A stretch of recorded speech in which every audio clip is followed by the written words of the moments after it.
up, nerds? Jared here with Changelog. Have a little bit different style video for you today. Unlike the last one where I walked you briskly through setting up Algo VPN, kind of a kick in the tires style. This is more of a jam session. So I'm going to be live coding up a feature for Changelog.com. This is something I have not previously done. We're going to be trying Phoenix Live View and see if we can build a Google Docs style piece of scratch paper that we can use while recording our shows. I don't know if I can do it, but we're going to just set a timer and we're going to get into it and we're going to see what we see. So I have a timer here on my phone, 90 minutes. I will start that and let's kick right into it, shall we? So first thing we're going to need is a little background music. So if you don't know about music for programming.net, shame on you. Let's fix it. Here we go. ComTrues, a great artist, and a little bit of background music. So first things first, I will note that if you do not know, Changelog.com is open source. It is an Elixir and Phoenix based web application that runs both the front end and the back end of Changelog.com. So this includes everything from publishing news to newsletters to podcasts to scheduling podcasts to all the ins and outs and even live shows. Yes, we have GoTime recording live as I record this. It's Tuesday afternoon. GoTime is a really fun time. They record every Tuesday at, 3 p.m. Eastern. So they're recording right now. And here I have the local development for this, and you'll see what it takes to build an episode. So this was a recent episode of a JS Party, all about working from home. And this is the editor for that, which is just a very simple CRUD for podcasts built on Semantic UI and the Phoenix backend. Now we have a notes field, and this notes field is Markdown, and it goes to the normal place, which would be on the episode page, episode 120. That back end drives this front end. You can see this ridiculous picture of Nick here. And here's our notes and links. So that's very typical, right? Show notes. That's the thing on podcasts. Ours are kind of cool insofar as we have integrated them into GitHub. So this Markdown file inside the show notes repo on GitHub actually drives this content right here. What it's doing behind the scenes is editing this field when you merge a pull request on GitHub or push to GitHub. Also, when we edit the field here, it also goes the other direction. So it's kind of a two-way sync. In fact, I coded that live on Twitch back when I was doing Twitch streams, and it was a lot of fun. But that's not what we're after. So there's a couple things that happen when you're recording a show. First of all, you have notes like these, and these are output. These are the product. But then you also have like notes that are more like interactions between the co-hosts and notes for yourself as you're doing an interview or something. So if we look at the actual Google Doc for this, so those are the produced show notes right here. But the Google Doc for this is here. And this is a file that we actually shared, the four of us. This was Suze, Nick, K-Ball, and myself on the panel while we recorded the show. And these are very ad hoc, and sometimes we have them, sometimes we don't. Some people put them in Dropbox Paper, some people put them in Google Docs. Just not great. And then what you have to do as the person who's organizing the show is you have to somehow go back into this and turn that into a notes field. So what I would love to have, and what I'm going to try to hack on today, is we're going to leave notes alone, leave it its own thing. But what would be really cool would be to have a scratch paper that lives right here alongside notes, but is editable like a Google Doc, only supports Markdown, so that at the end of the day, we can write our notes and our scratch in Markdown, and it'll just be so much easier to basically just swipe those into the notes at the end of the day. Plus, then we remove our dependency on Google Docs or on Dropbox Paper. Everything's right there in the system, and nobody has to ask, hey, where's the doc for today's show? Because it's always right there attached to the episode. So that's what I'm after. And I think this is a great opportunity for Phoenix Live View, but I don't know for sure. I've been looking for an excuse to try Live View for a long time. I've had a lot of listeners and community members say, hey, why don't you try Live View with Changelog, because that would be cool. So let's give it a go. We're going to try to use Phoenix Live View, integrate it into changelog.com, and use it for some sort of a scratch paper on an episode. That's the goal. We'll see how far we make it. I've never done this, so there's your disclaimer. So first of all, what is Phoenix Live View? Well, it is a thing that enables, according to them, rich real-time user experiences with server-rendered HTML. So the idea here is we are going to be able to hook up multiple browsers to a shared text field and real-time edit, and hopefully be able to use either Phoenix Presence or use Live View itself to show who is currently viewing it and all that jazz, if we can get it going. So first steps, let's see if we can get it installed. There are currently 2 methods for installing Live View. For projects that require more stability, it is recommended that you install using the installation guide. So do we want more stability or not? If you want to use the latest features, you should follow the instructions given in the Markdown file here. The age-old question, stability or features? I'm going to go for features because this thing's been pretty well baked.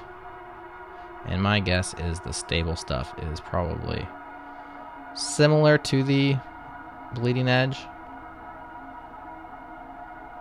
But we shall find out. So, although this file's been edited as recently as 5 hours ago, so maybe it is pretty bleeding edge. We'll try it. All right, so here we go. First thing we're going to do is get Phoenix Live View added to our dependencies.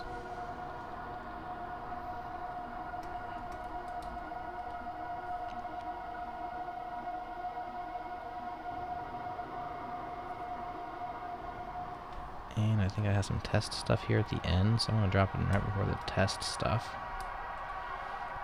And I guess we're also going to need Floki, which I'm not sure what Floki is. Maybe that is a testing thing because I only test. So we'll drop that in right here with the other test things. If you want the latest features, install from GitHub.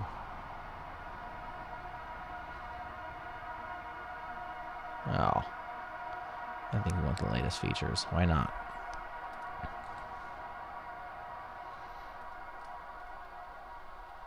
So let's replace that with this. And any Floki will do. And let's mix deps.get here. I should also, while I'm waiting, git checkout-branch, and let's call it scratch pad. Get a new branch going. No. So Live View requires a newer Phoenix than the Phoenix we have, so we might be moving a little bit into dependency hell. So let's get rid of these two, and let's just see what Phoenix I have. 1.4.0. What's the latest Phoenix? Maybe we just start by upgrading some of our deps.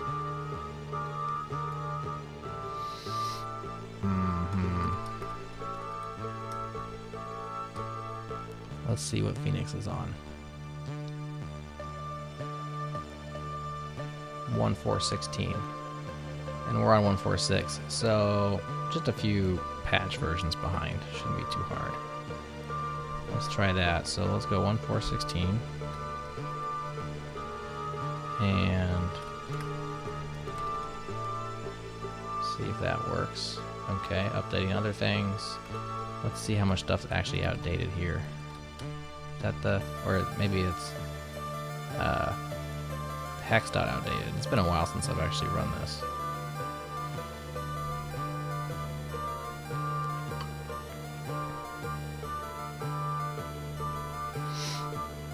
Alright, while that compiles. It's probably going to compile slower because I'm recording my screen.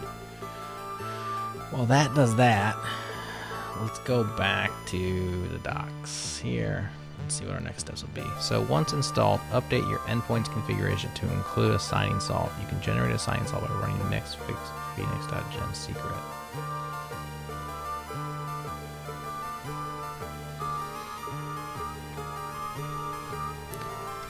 So let's see if we have that. What is it? Signing salt? I doubt it. Yeah, no.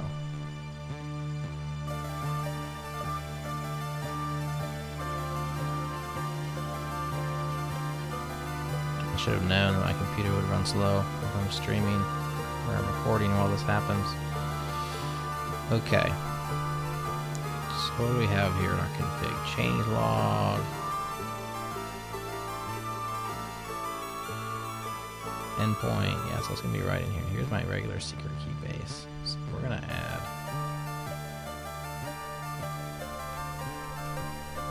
live view.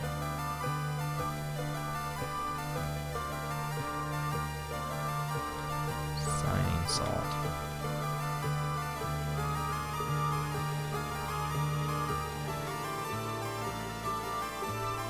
Okay, so we're set up for that. We'll just have to run this once the time comes. Next, add the following imports to your web file in MyWebAppX. So we got controller. We're going to be importing all the live view stuff into our controllers. We're going to be importing all the live view stuff into our, or the live view helpers into our views. And then the router. That's pretty straightforward. We'll probably do that now. Well, not if I want to run my tests, we can't. Yeah. Okay, so I did all that compiling and then it realized, yeah, you ran the wrong command, you fool.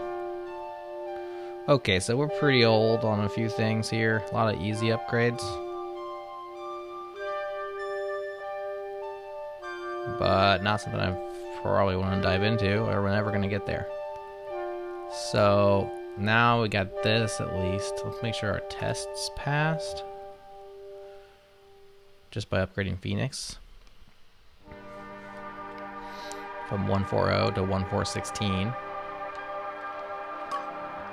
This should compile faster, one would think.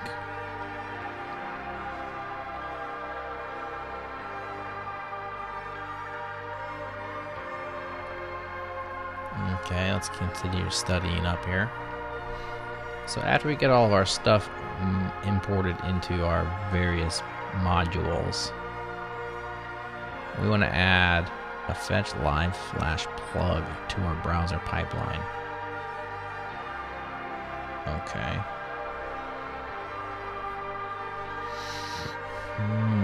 Okay. I hope that doesn't mess up any of my TurboLink stuff. Next, expose a new socket for live view updates in your app's endpoint module. So there's our WebSocket connection stuff.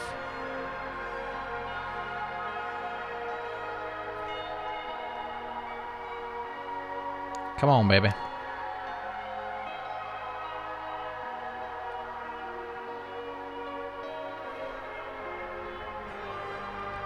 Look at this sucker work.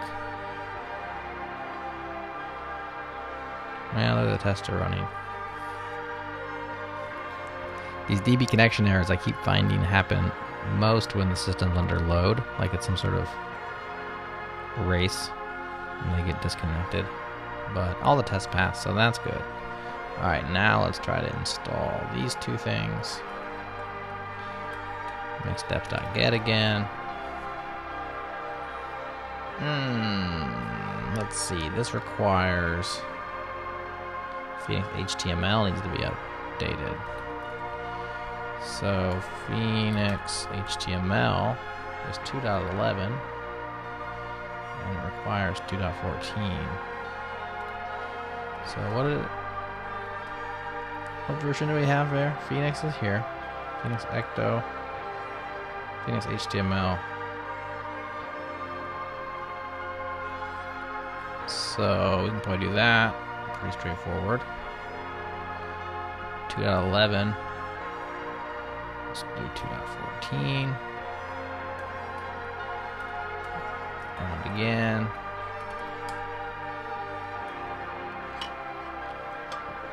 Yay. Alright, so now I'll run mix test. All of that do is compiling stuff, and we will start setting up our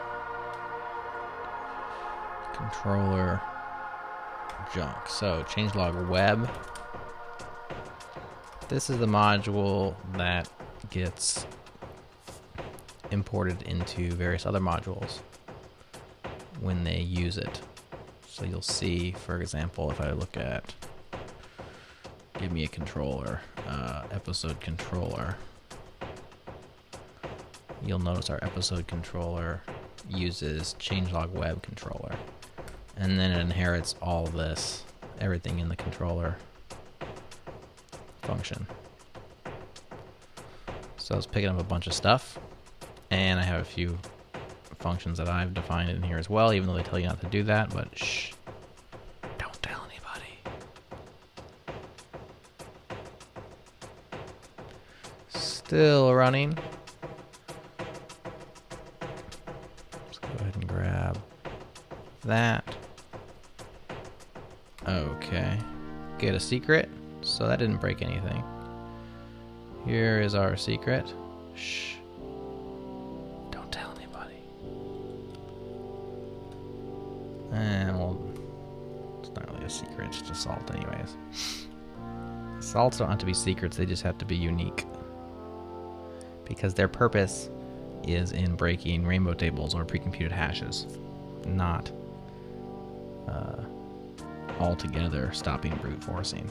But pre-computed brute forcing. Okay. So where was I? Let's import these into our controller block. Controller import. Put it right here with ecto.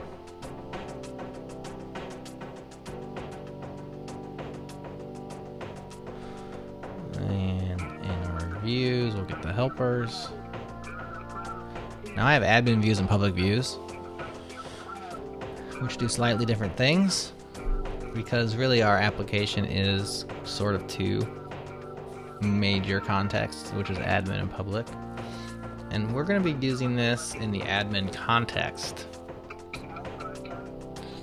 Do we want it to be in public? For now, I'm just going to throw it in the admin context, and I'm going to hope that that's just all good. So there's that one. We'll see. Maybe I'll end up moving that later. And the router doesn't do much yet anyway. Okay, so there's those three things. Now I want to use fetch live flash instead of fetch flash in our router. In the browser pipeline. Makes sense.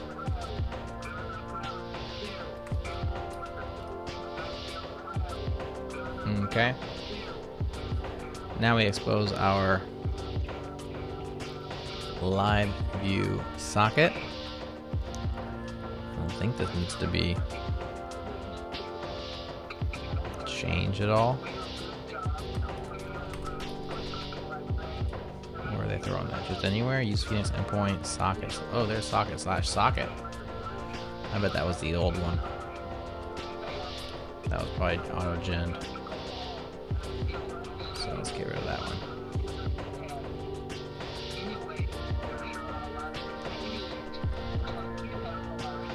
Okay. Where session options are the options given to plug.session extracted to a module attribute. Okay. So we need to share something that was previously in plug.session. Here's plug.session. And it's got the store and the key and the signing salt. I got some other stuff in there. So I assume we'll pull those out as well and put them up here. Whoop.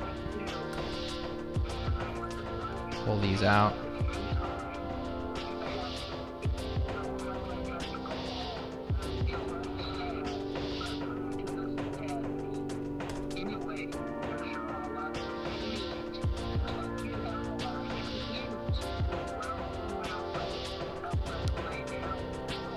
using it in our socket session, in our WebSocket session, and then we'll also use it here. Easy enough. Now add the LiveView npm dependencies in our package.json. We are not using an umbrella project, so we can do this. Okay. Package.json. We got Phoenix right there and right there. And we're just gonna add Phoenix LiveView.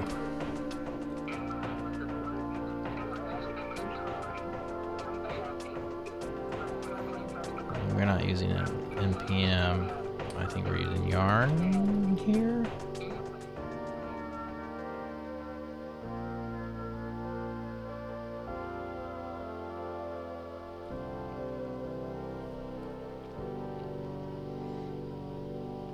Okay, finally ensure you have a CSRF meta tag inside the head tag in your layout. I actually don't think I do, because we quit using CSRF a while back, and we are using instead a plug. I'm just trying to recall this from memory. I have a plug that does pretty much the same thing without having to use CSRF, because I was running into a lot of issues with TurboLinks and CSRF tokens expiring or being reused too many times or something. If I can recall, I can probably open up the Git history and find out, but I have a plug called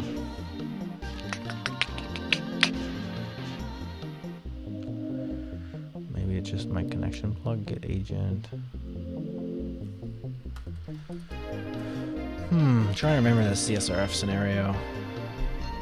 Put secure browser headers, allow framing, authenticate.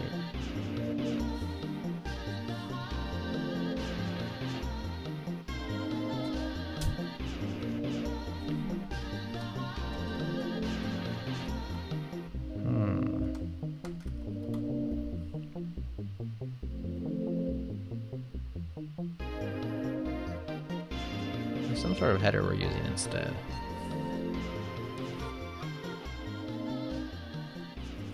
This is for our embed. Health check, this must be something for Gerhard on the infrastructure side. Maybe TurboLinks is doing it. Handled the redirects. TurboLinks response. Nope. What is that?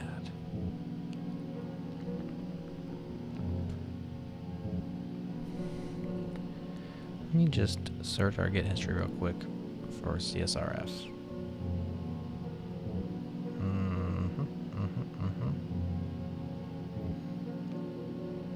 What do I call this branch?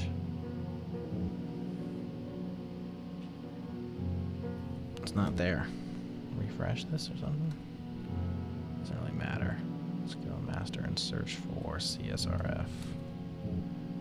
Replace CSR technical. Yeah, that's right. It was same site cookie policy. So that's what we're doing. And really, it's just directly in the endpoint. Oh yeah, there it is. It's a session setting. It's the same site session setting, which effectively gives you the same security as Protect from Forgery does, which requires the CSRF. Okay, so that's that. And so I don't have a CSRF. Long story short, we don't have that. So we're gonna have to put it back in, I guess.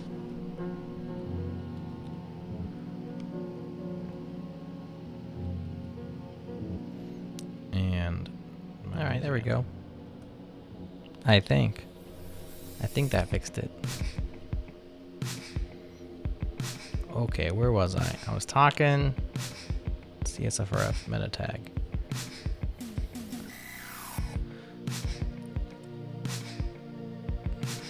We need this in our app layout.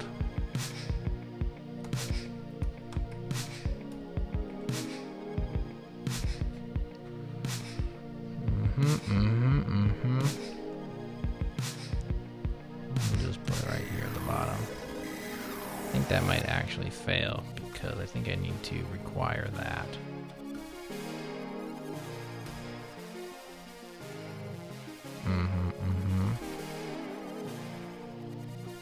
I upgraded Phoenix, so I need to restart the server. But I feel like if I go back to that git commit and where'd it go? I think I pulled out that actual CSR meta function from my import. Yeah, git flash view module. So I pulled it out there. So I need to put it back into web.x or changelog web.x. We were importing from Phoenix.controller. Is that what it is? Maybe it's in the views. Yeah, it's in the views. There we go. And has an arity of 0. Okay, so that should work. Let's see if it compiled. Oh, still compiling. Of course. Wonderful. Alright, well, keep keeping on.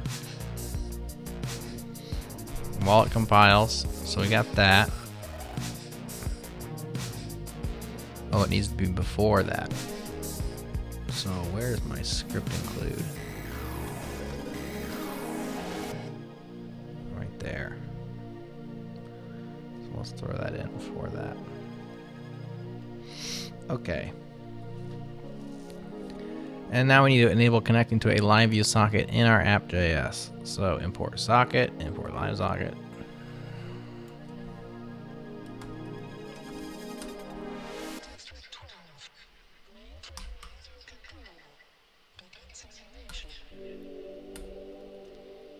Easy enough.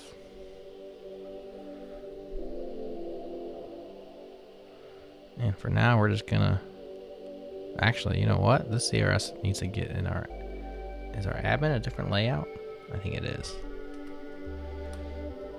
I think it is altogether. Admin.html. It is. It is. And I bet this one already has it. CSRF. No, it doesn't. Does it have script? At the bottom there. Alright, we'll throw this in our head. And I bet my changelog web.x changes are junk now. This one. We need to move that to admin view. Because we're doing all this in the admin. And this also doesn't really matter here. Okay. Sometimes you just need to wipe the slate clean.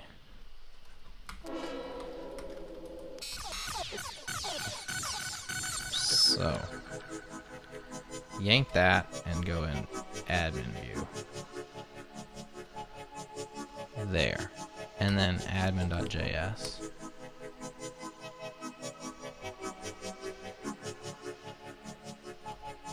Let's just grab all this.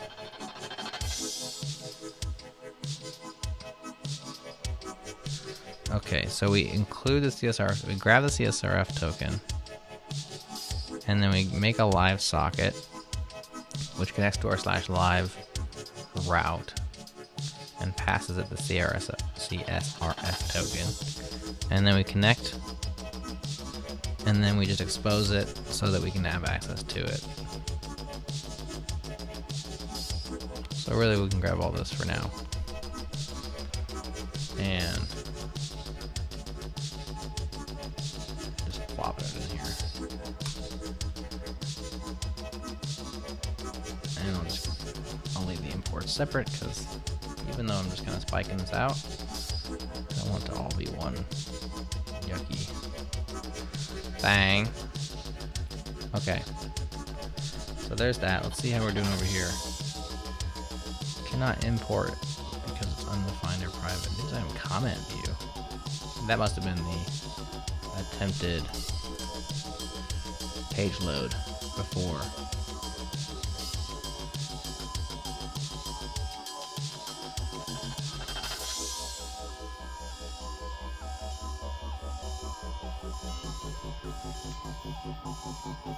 Okay, assuming we got all that working,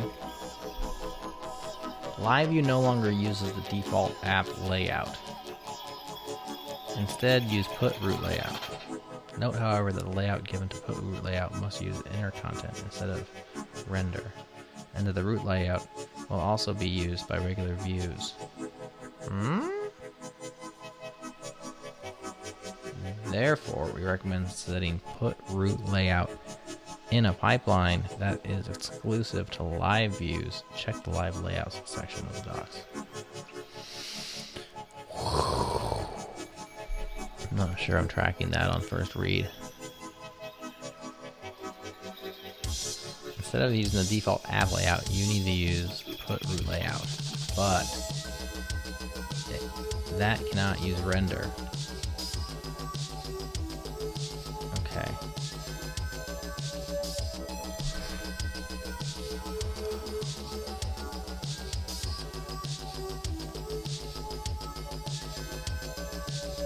I think we'll learn that in the docs. Maybe it's time to hop over to this section of the docs. Yeah, I think it's about time for that. How we doing over here? Still.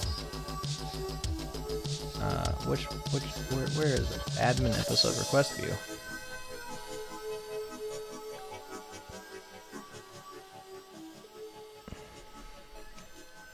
Cannot import because it's undefined or private.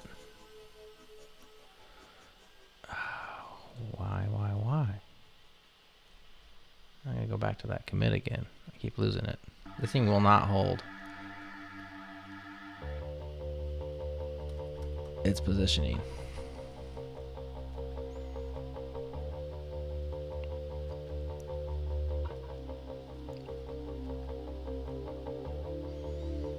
Where did I pull that out of? Changelog web. Import. It's in the same thing. Stock controller. Get CSRF token. And what's my error? Cannot import. Oh, CSRF meta tag. Oh. Because that's. I'm not calling the right function. Oh, probably because protect from forgery probably calls that. I see. So we're calling the wrong thing. We are going to be calling this admin.html. Yeah, that's what we should be calling. Come on, baby.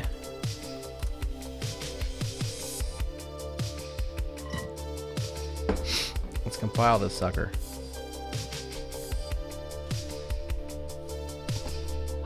Now, full disclosure, once this is all set up, I really had no idea what to do next.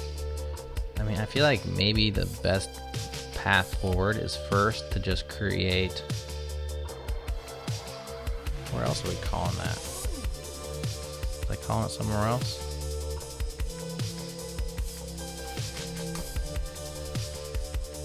Where? Get CSRF token. The love of Pete.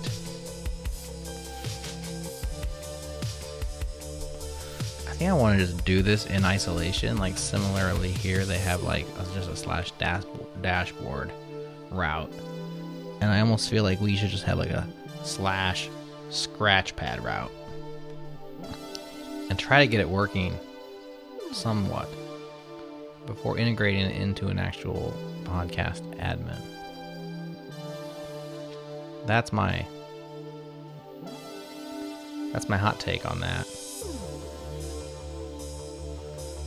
Although we might not even be using the admin layout. I gotta read this. Oh boy. Now line 10 undefined function. Get CSRF token. Am I taking crazy pills here?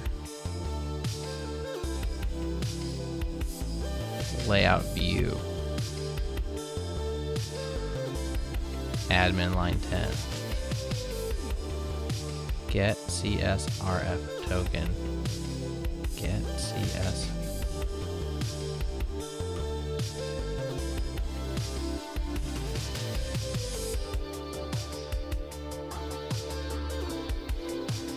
Is the layout view not? You know what? I don't have time for this. That's gotta work, right? Just use it directly.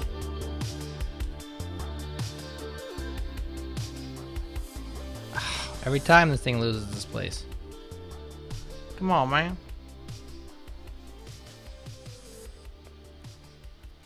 Get CSRF token in the admin view, and then admin. Oh, that's app layout. Where's my admin.html? Maybe it's never in admin.html. That'd be odd, but okay.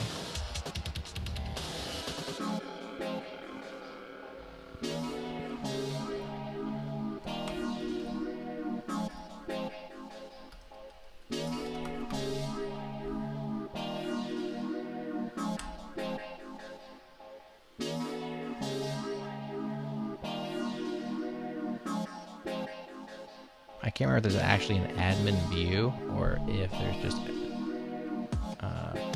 there's this.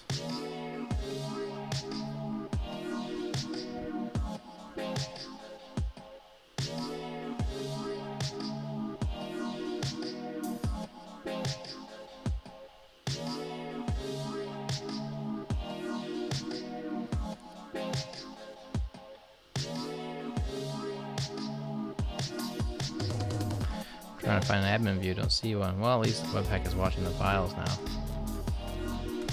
Can we load this page? Yes. Okie dokie. Do we have JavaScript errors? Yes. Cannot read get attribute of null. Come on, man. Where is it trying to do that?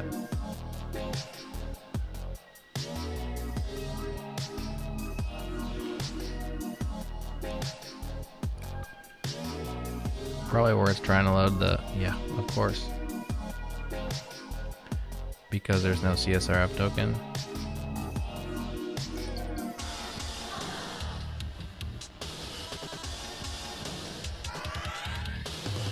There's a meta property. Let's look at that JS.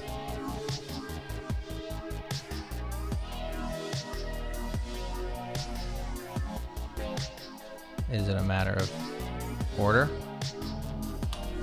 No. Meta property equals, I guess name equals.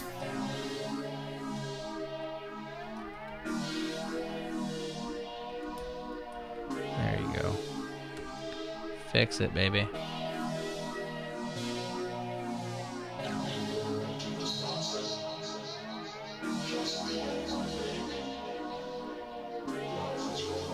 You can do it!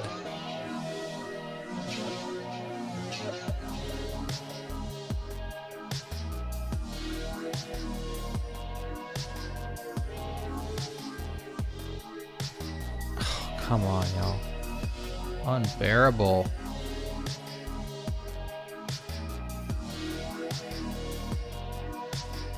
This is ridiculous. Why does it have to recompile all those things?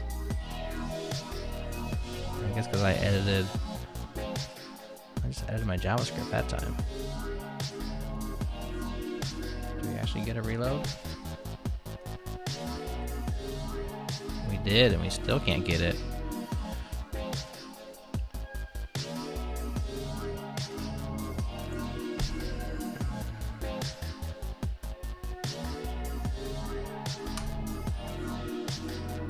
Meta name. Meta name. Oh, no wonder. Holy gosh, moly. Alright, my bad, y'all.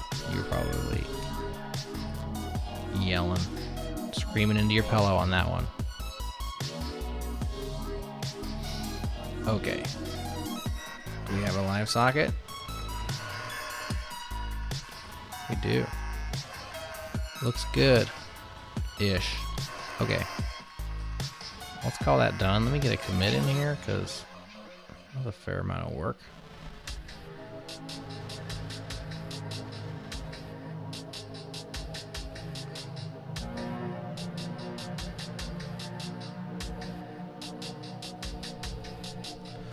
Install and wire up Phoenix. Okay.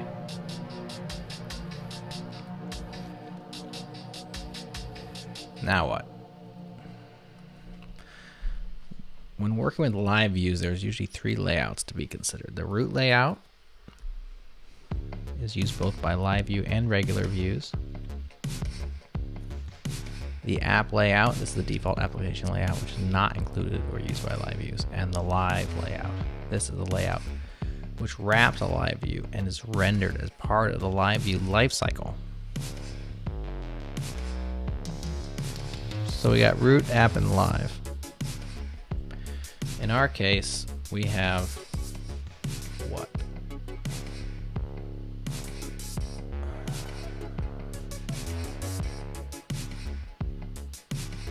Layout. Is that where they're talking there? Templates, layouts. Yeah.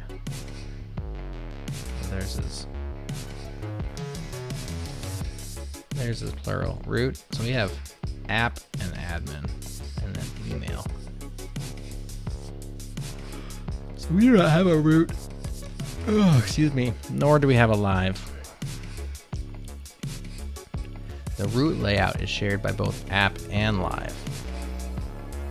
It is rendered only on the initial request, and therefore it has access to the con assign.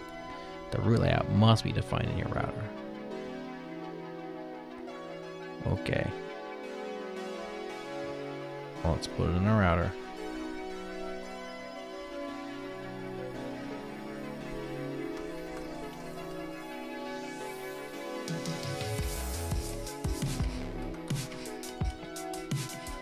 Put it in the.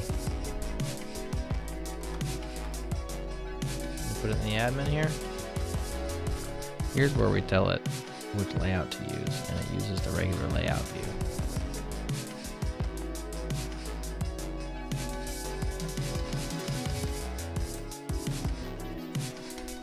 I'm gonna put it here.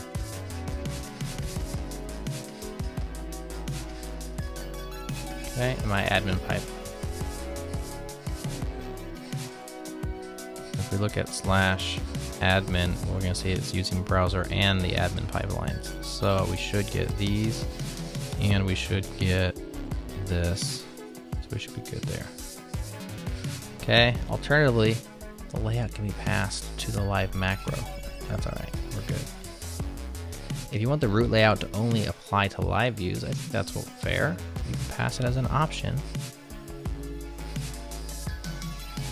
I see.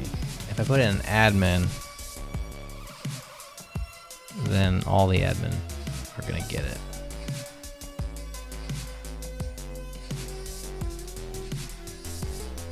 The app and live layouts are often small and similar to each other, but the app layout uses the con and used as part of the regular request lifecycle, and the live layout is part of the live view and therefore has direct access to the socket.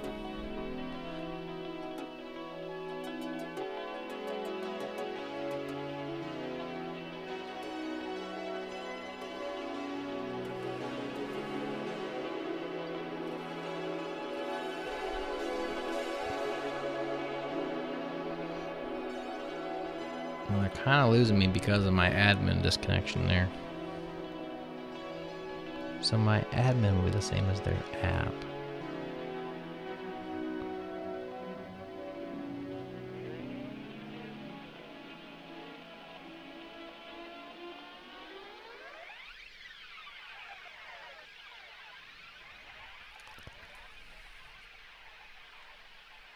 So now I'm sitting here thinking, well, maybe I just want to put it on that specific route.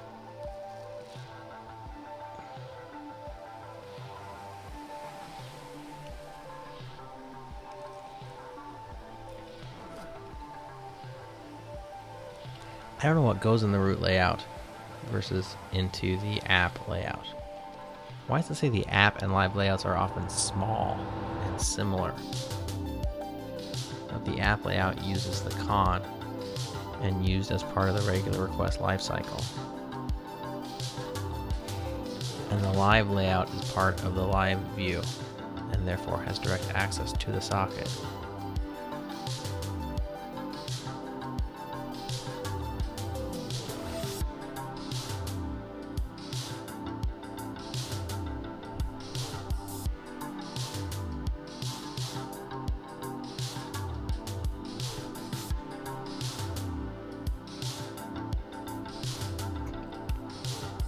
Jumped in here onto layouts, but I'm wondering if we shouldn't have jumped in up higher.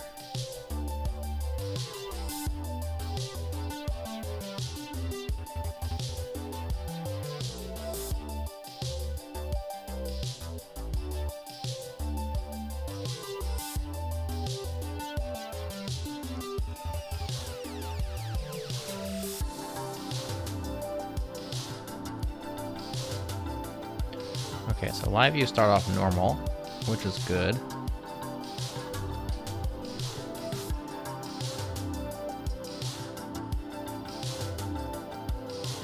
The mount callback is invoked with current param from the current session live view socket. So I'm not sure if we want our live view to host the entire page or just the live section.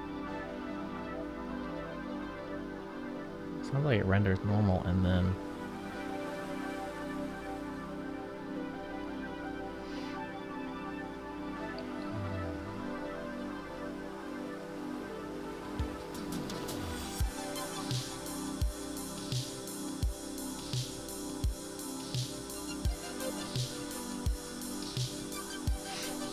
let's try to get this going. So, in our admin pipeline,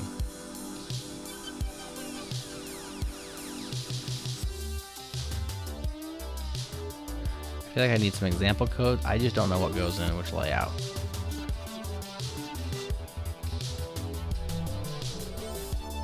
Maybe I just try to get just this working. And then go from there. So inside /admin, I'm gonna add a live.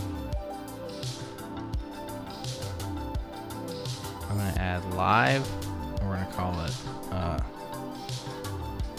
Scratch. And I'm going to call it Scratch Live.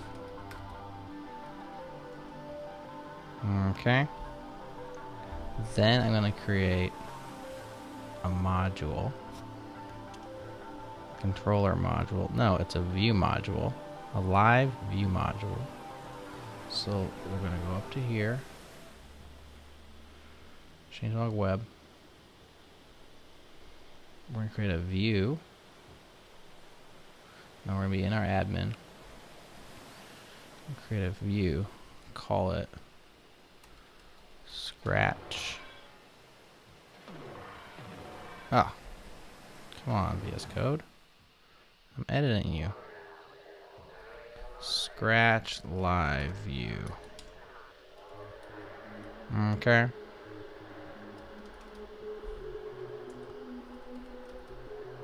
Where's my stuff here? It's fmod. Come on. Changelog web. Scratch live view. Or they just call theirs live. Scratch live. Sounds like a...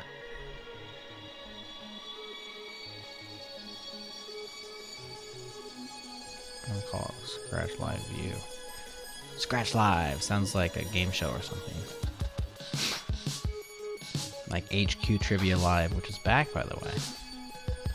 Okay, so then we're going to use Phoenix.live view inside of our Scratch Live view. And why not? Let's just do this and see what happens. Oh, we got thermostat 98.5. Isn't that the bomb? Okay.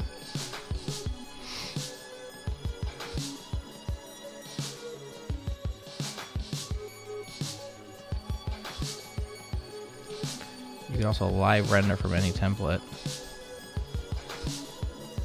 I think we're rendering in this one. Yeah, we're rendering right there. So we're not to do that.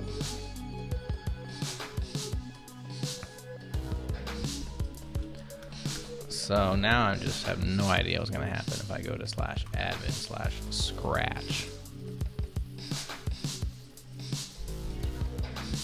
But I'm curious.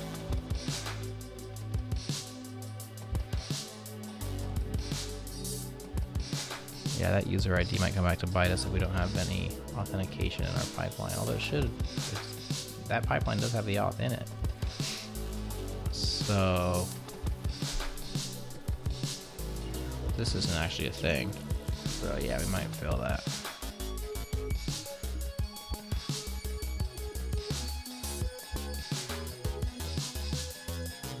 Scratch Live is not available. That's why I called it Scratch Live view.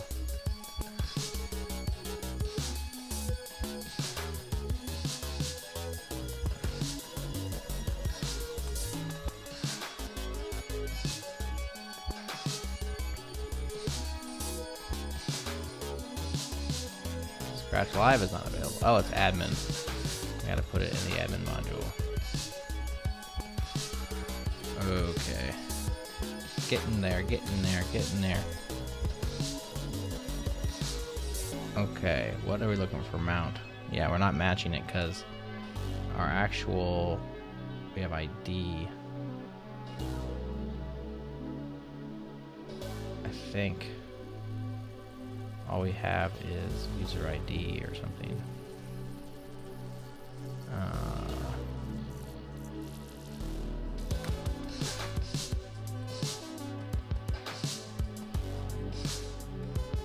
Okay, could not run a root. Okay, so there's our root. Yeah, we need a root layout, but what do I put into the root layout?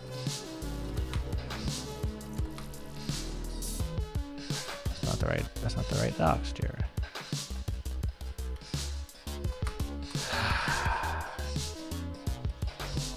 What goes in the root layout?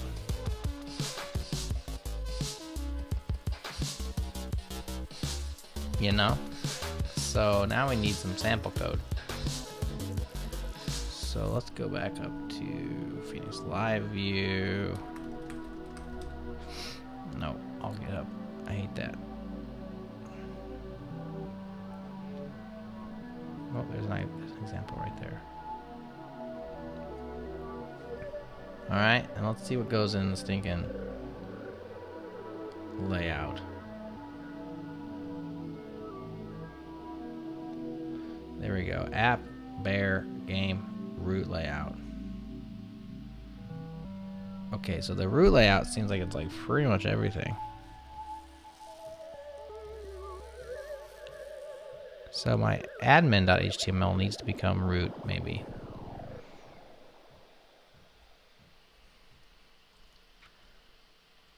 So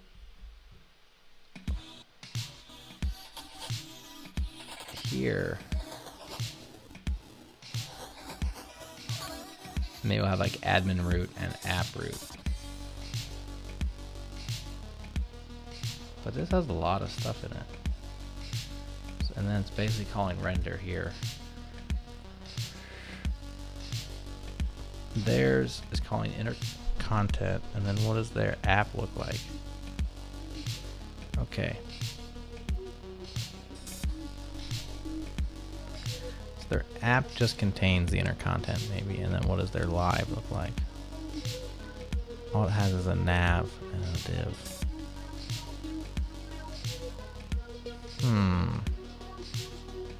So I think it's root because they both need to share it. That seems pretty clear.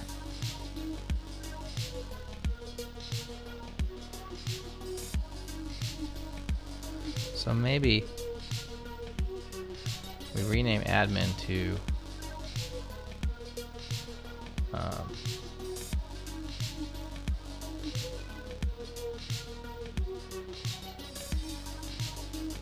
admin root, and then have an admin app. Yeah, let's just call this root. Well, then we'll have live. The reason why I'm thinking about this is I'll eventually could have two on the admin and the app. So maybe we do admin root, admin app, and admin live. So now I'm at least following what they want, but I'm prefixing them all. So admin root can't have this in it.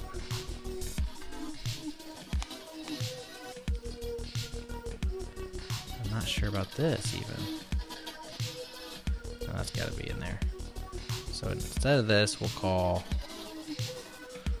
what are they calling? At inner content. Okay. And then admin app, we'll put all that stuff I just removed. And then admin live, we will put, whoops, too far. What are they putting? They're not calling render. Well, they are calling render.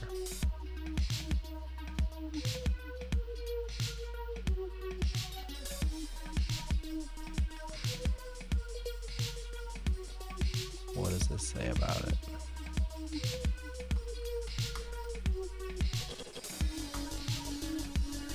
This is the layout which wraps a live view and is rendered as part of the live view lifecycle.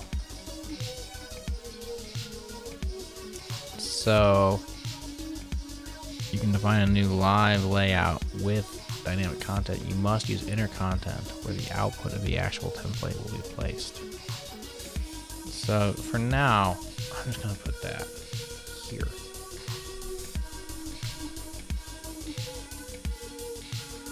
And then in my router,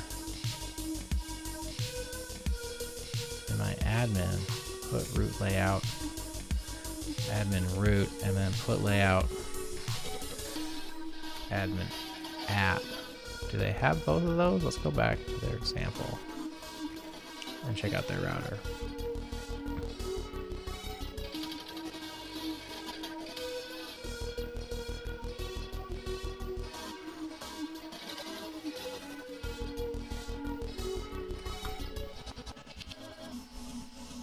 So they have put root layout root on the entire browser. And then on the bear pipeline, they have put root layout bear.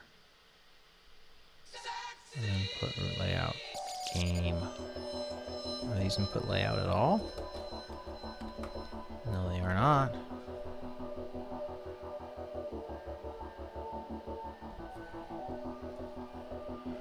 So I don't think you have to do that on the main app layout. It's already set. So I'm only doing that here because I have to tell it which one to use. I don't know. Let's see what this does. I got a bad feeling about this. Like everything gonna break.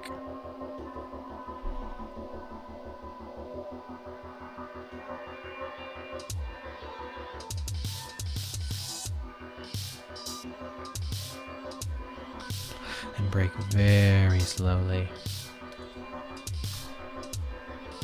Oh. Death.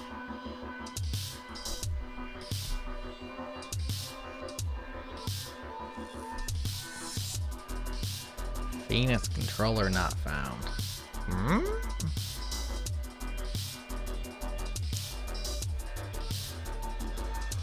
Our shared helper.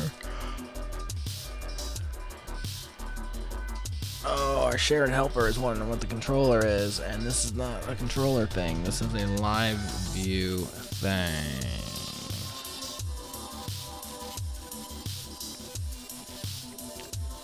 And it's probably doing that to draw the nav.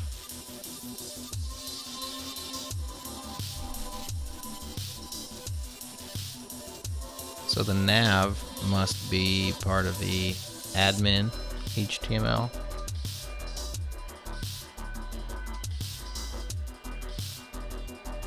Because it can't be in the live view HTML because there's no controller there.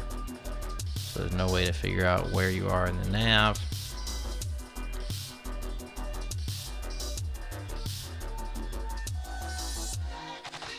So it's almost like that live view. It just needs to be like a sub view of the bigger page, you know? Like just a little section. And then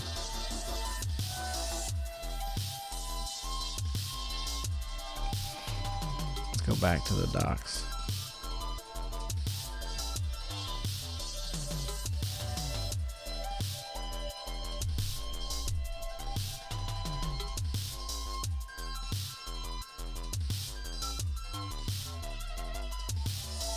At the end of the day, a live view is nothing more than a process that receives events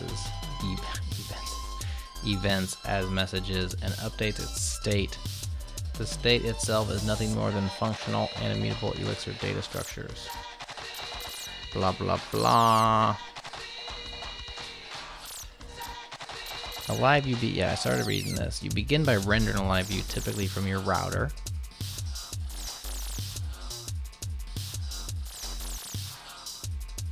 After running a static page, live view connects from the client to the server where stateful views are spawned to push rendered updates and receive client events via PHX bindings.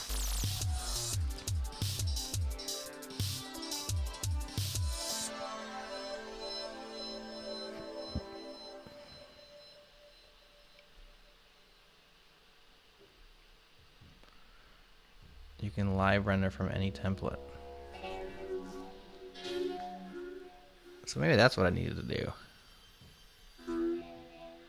Instead of like having its own page,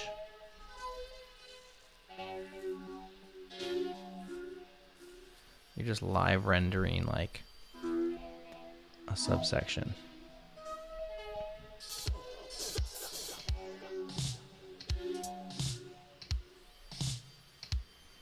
That's what it looks like.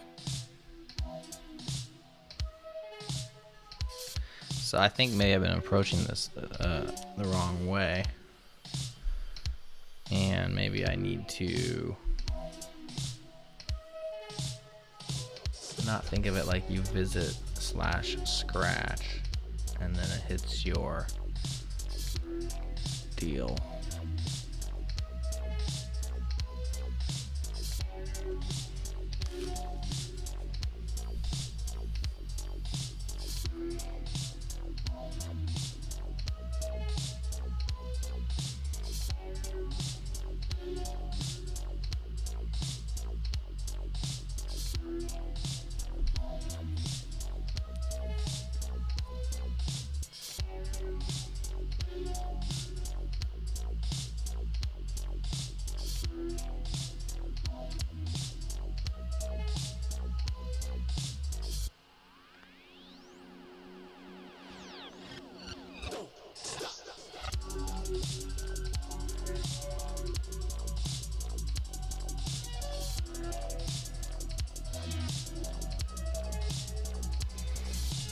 Events.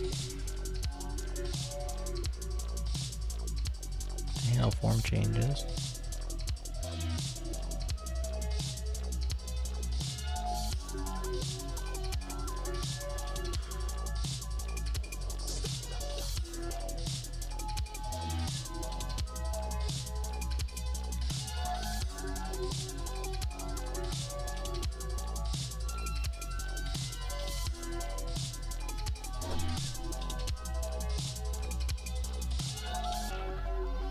Given that the live view runs in its own process, it is an excellent tool for creating completely isolated UI elements. Well, that's what I'm after, but it is a slightly expensive abstraction if all you want is to compartmentalize markup and events. It's not all I want. For example, if you are showing a table with all users and you want to compartmentalize this logic using a separate live view, each with its own process would likely be too expensive. For these cases, live view provides a component.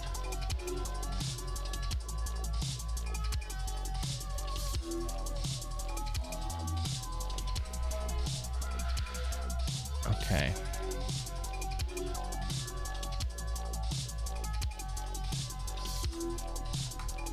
I'm still just getting caught up on my layouts, though.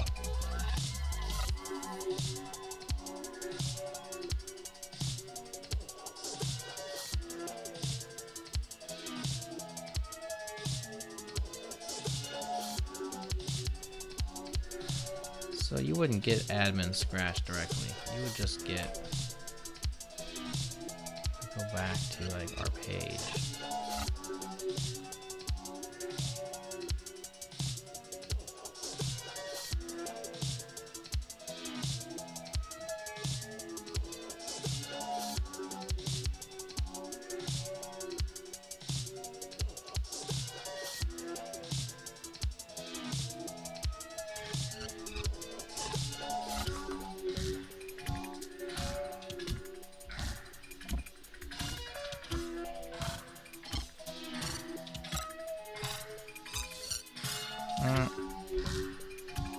That's an oldie.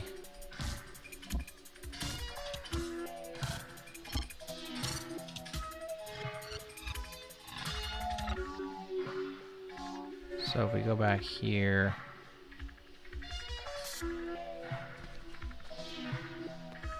and that works totally normal.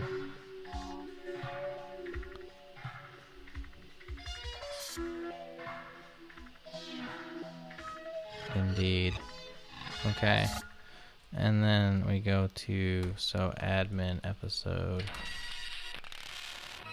/form. So let's just add next to notes.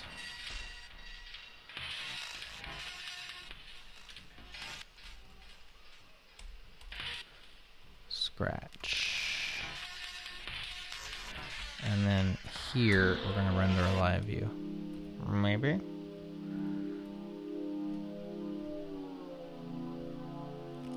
And we say something like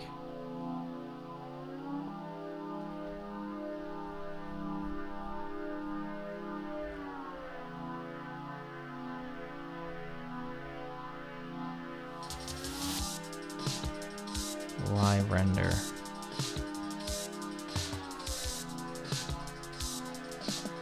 Connection. Changelog web dot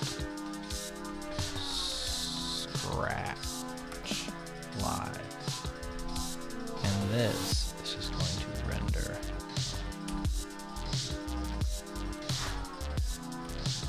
text area.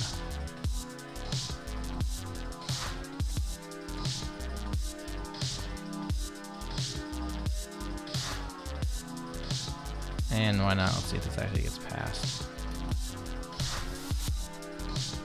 I think that's how I would do it. That would be like assigned.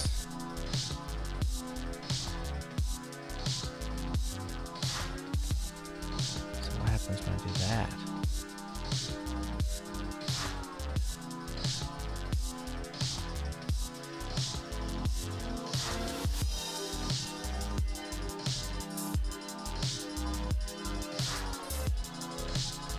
How are you doing on time? Getting near it. Getting close to the end of this jam session. Can't say I've made as much progress as I thought I would. Scratch live is undefined.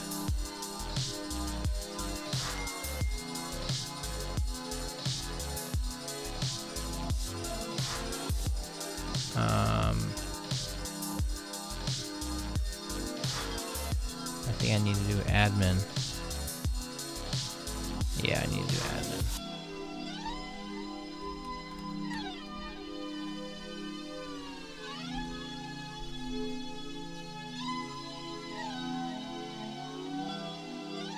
So if we get this actually rendering like this,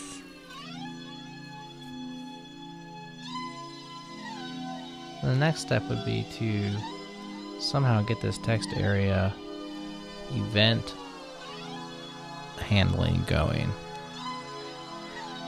whereas you, oh, look at that. Okay, so better, closer, warmer.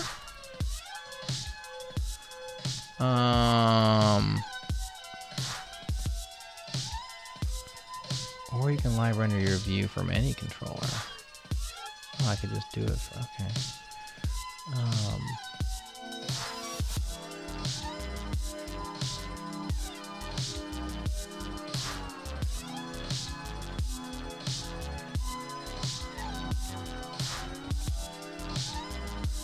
So, okay. Oh, okay. It's actually a template. Cool. So, my Scratch Live would be like text area. And I don't think that's how you do it, is it? I guess it is.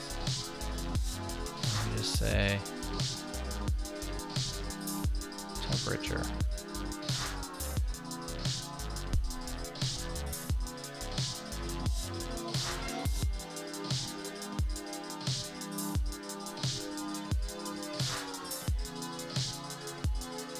What do you think?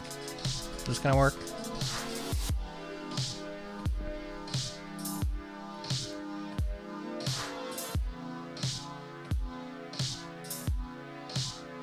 I need to figure out a solution for not slowing down my computer while I capture my screen. Hey, check that out, 98.5.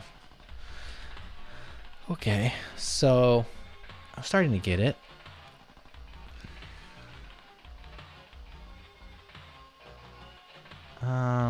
What's another step we could take here? A quick step would be somehow accessing data off of the episode. So when we're passing, when we live render with the connection,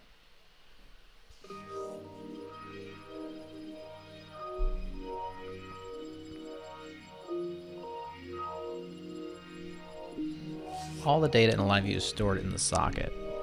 The assign and assign function helps store those values. Those values can be accessed in the live view as socket.assigns.name, but they are most commonly. Phoenix Live View's built-in templates are identified by the leaks live.ex.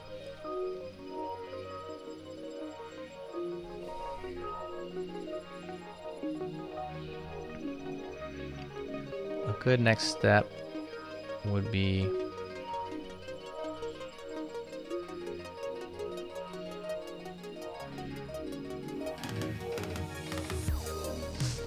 passing some data to it. So there's the socket. So you pass the params. So what if from here, let's just look at that live render some more. So from a controller,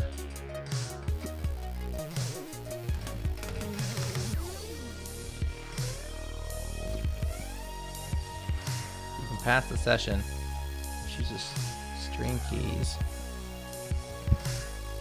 Excuse me.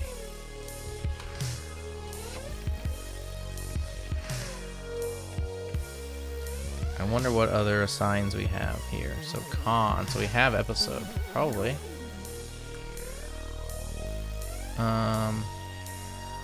Like what if we say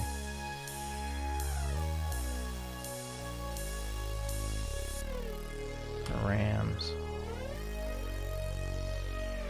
and say assign to the socket content, and you'd say content equals params episode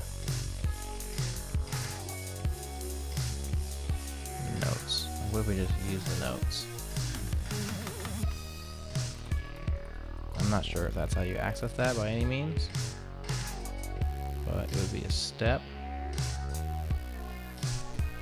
Oh, look at this. My live view refused a session connection because live view was misconfigured.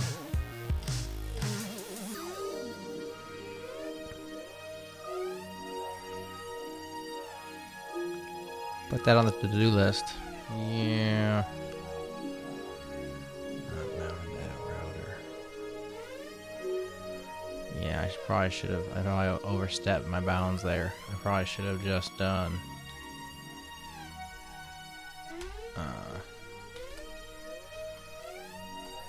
I should just print those params out and see what they are.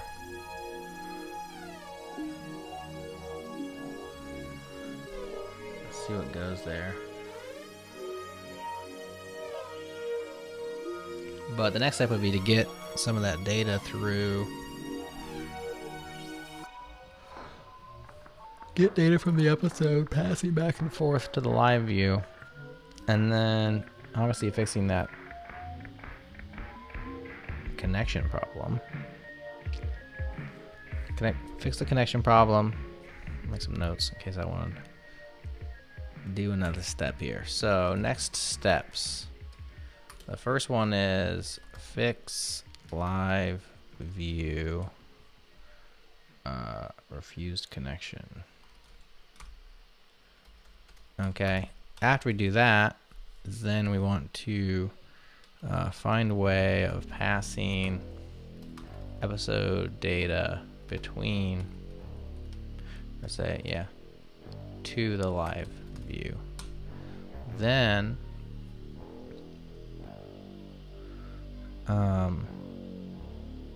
what would we want to do next?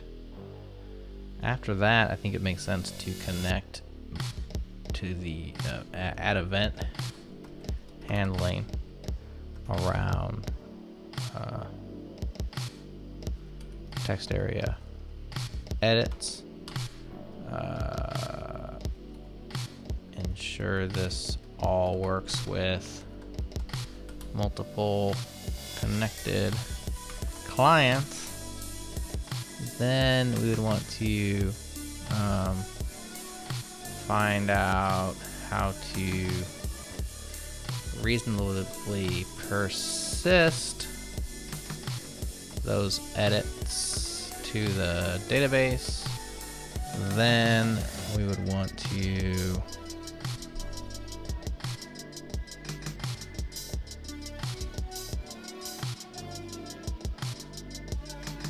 probably figure out a better UI.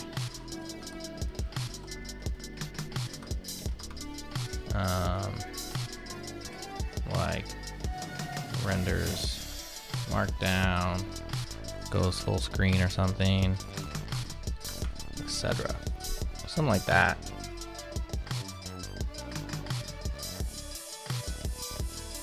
Anyway, that's what I'm thinking. My time is running out. This was a bit of a cluster. I think I was thinking about it a little bit wrong. I was thinking like you load an entire page and then access parts of that page. I don't know. I was thinking about it like go to /scratch and get your live view, but really it is a subsection of an existing page, which makes a lot of sense.